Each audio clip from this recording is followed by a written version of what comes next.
प्रदेश विधानसभा चुनाव 2027 को लेकर बसपा प्रमुख मायावती एक बार फिर सक्रिय नजर आ रही है। इस बार उनका फोकस बिना गठबंधन के चुनाव लड़ने, पार्टी संगठन को मजबूत करने और दलितों के साथ साथ ब्राह्मण, मुस्लिम व पिछड़े वर्गों को जोड़कर बसपा को सत्ता की दौड़ में दोबारा खड़े करने पर है। 2027 में मायावती का लक्ष्य बसपा की खोई हुई राजनीतिक जमीन वापस पाना है। नमस्कार दोस्तों, मैं हूं राजू यादव, आप देख रहे हैं निष्पक्ष दस्तक। बसपा सुप्रीमो मायावती ने स्पष्ट शब्दों में भले ही कह दिया है कि वह 2027 के विधानसभा चुनाव अकेले लड़ेंगी, परंतु भविष्य में गठबंधन को लेकर जो शर्त साथ में जोड़ दी है, उसी की छांव में अब 2027 के लिए ही एकजुट विपक्ष की संभावनाएं सांसें लेती नजर आ रही। मायावती के बयान के इतर INDIA इंडिया में शामिल होने के लिए कांग्रेस का खुला न्योता और चिर प्रतिद्वंदी बसपा के तीखे प्रहार के बावजूद सपा प्रमुख अखिलेश यादव नरम रुख हाथी के लिए रास्ता बनाने के संकेत अभी से दे दिए, ताकि भाजपा के विरुद्ध सामाजिक जातीय गोलबंदी का रणनीतिक चौसर बिछाने का विकल्प उभरे। उत्तर प्रदेश में अभी तक के लिए परिदृश्य में अगले विधानसभा चुनाव के लिए सपा और कांग्रेस फिर से गठबंधन सहयोगी के रूप में भाजपा के सामने खड़े नजर आ रहे हैं, लेकिन इस गठबंधन में बसपा को भी साथ लाए जाने की संभावनाओं को सबसे पहले कांग्रेस खेमे से ही हवा मिली।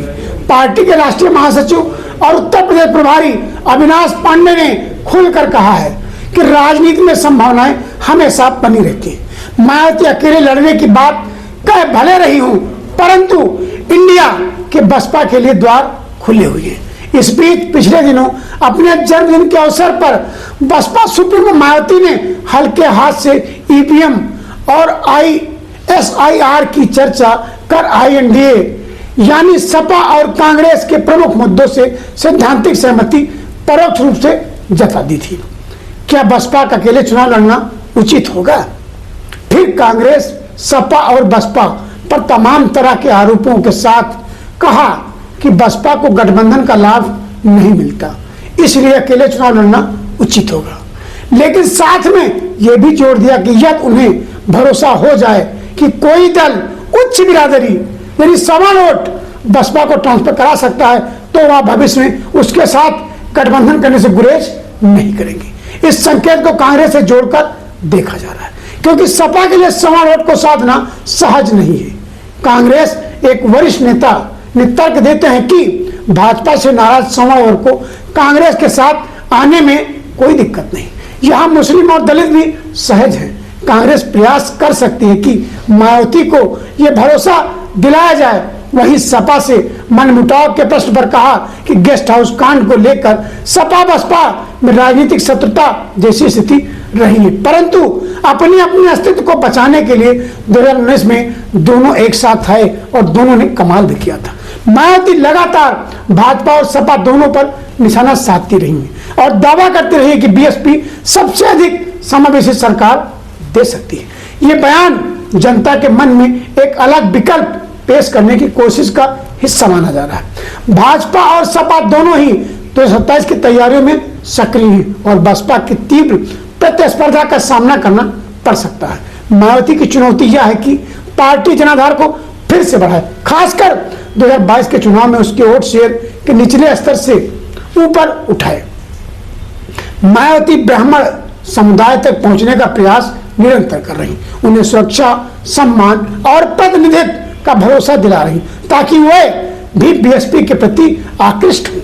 मायावती मुस्लिम समुदाय के लिए सीधे समर्थन की अपील करते हुए कहती नजर आती हैं, बसपा अगर सत्ता में आती है तो बुलडोजर कार्रवाई रोक देगी और फर्जी मामलों को वापस लेगी। OBC यूं कहें अन्य पिछड़े वर्ग से जुड़ने की पहल लगातार बसपा सुप्रीमो करती आ रही। पार्टी अपने पुराने भाईचारा मॉडल को फिर से सक्रिय कर रही है।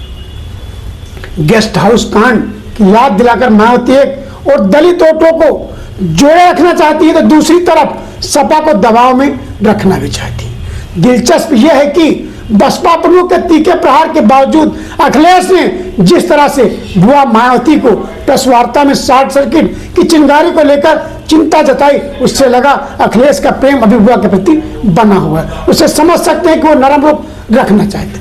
कुल मिलाकर 2027 मायावती और बसपा के लिए निर्णायक साल साबित हो सकता है। सवाल यही है कि क्या मायावती अपनी पुरानी सोशल इंजीनियरिंग को नए हालात से फिर से कामयाब कर पाएंगी या फिर यूपी की राजनीति में बसपा की भूमिका सीमित रह जाएगी? इसका जवाब आने वाला चुनाव ही देगा। असल वोट बैंक कहाँ है ये सब जानते हैं, मायावती का स्तर अलग है। ऐसी खबरों को लगातार देखने के लिए निष्पक्ष दस्तक के साथ बने रहिए। आप क्या सोचते हैं कमेंट्स कर जरूर बताएं। तब तक के लिए धन्यवाद।